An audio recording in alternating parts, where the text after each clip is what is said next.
Ini menunjukkan bahwa gaya humor yang kita gunakan lebih penting dibanding usia kita dalam menentukan kebahagiaan.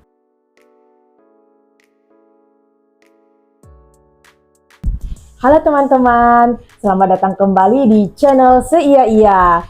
Pada kali ini kita kembali membahas tentang artikel penelitian yang menarik dari dunia psikologi. Pernahkah kalian berpikir bagaimana gaya humor memengaruhi kebahagiaan?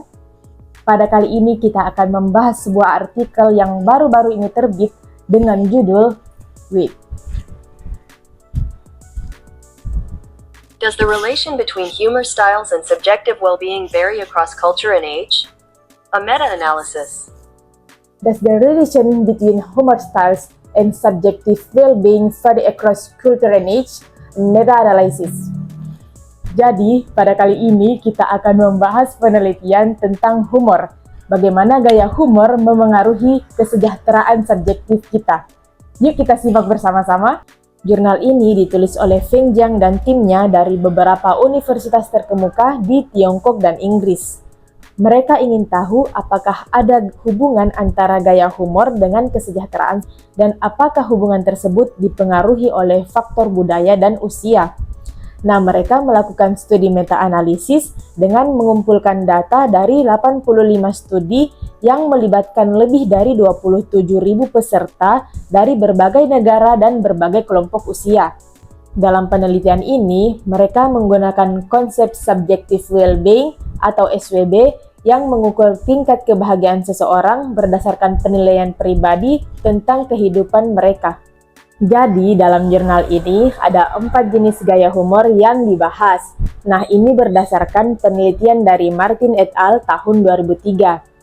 Keempat gaya humor tersebut diantaranya adalah yang pertama ada affiliative humor, yaitu humor yang digunakan untuk memperkuat hubungan sosial. Jadi, humor ini lebih ringan dan lebih dapat dinikmati bersama orang lain. Yang kedua ada self-enhancing humor, yaitu humor yang digunakan untuk meningkatkan diri sendiri. Biasanya digunakan untuk menjaga pandangan positif terhadap diri sendiri dalam menghadapi kesulitan. Yang ketiga ada aggressive humor, yaitu humor yang digunakan untuk merendahkan dan menjelekkan orang lain agar diri kita merasa posisi kita itu lebih tinggi dibanding mereka.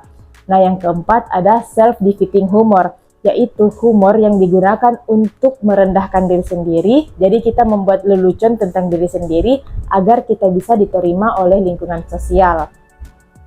Nah, jadi di antara keempat jenis humor tersebut, hanya affiliative humor dan self-enhancing humor yang dianggap sebagai humor yang positif dan adaptif. Sedangkan aggressive humor dan self-defeating humor dianggap sebagai humor yang negatif dan maladaptif.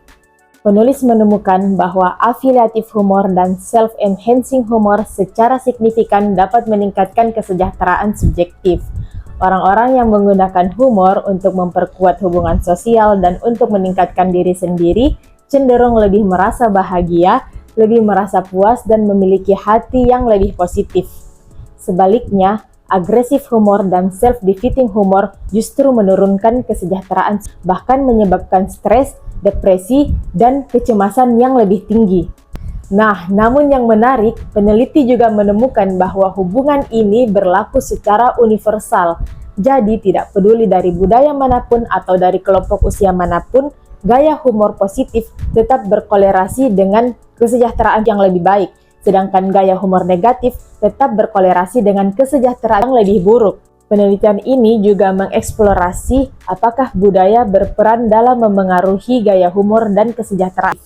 Secara umum, meskipun cara humor dipersepsikan berbeda dari orang Timur dan orang Barat, namun hasil penelitian menunjukkan bahwa efek dari humor terhadap kesejahteraan tidak dimoderasi oleh budaya. Artinya, baik di Timur maupun di Barat, orang-orang yang menggunakan humor adaptif tetap lebih bahagia dibanding mereka yang menggunakan humor maladaptif. Misalnya di kebudayaan Timur, seperti di Tiongkok, humor semacam agresif humor cenderung dianggap tidak sesuai dengan norma sosial, sedangkan di Barat, humor seperti ini lebih diterima. Bagaimana dengan usia? Apakah gaya humor seseorang berubah seiring dengan bertambahnya usia?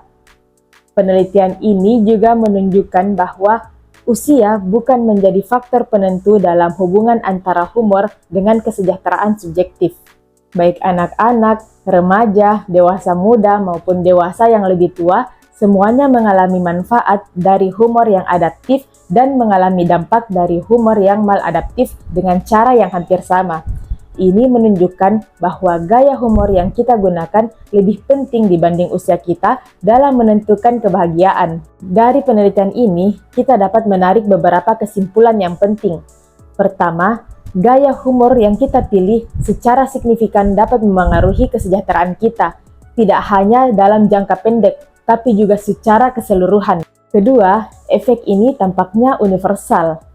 Tidak peduli dari mana kita berasal dan tidak peduli berapa usia kita, humor positif akan membuat kita lebih bahagia dan humor negatif justru bisa merugikan.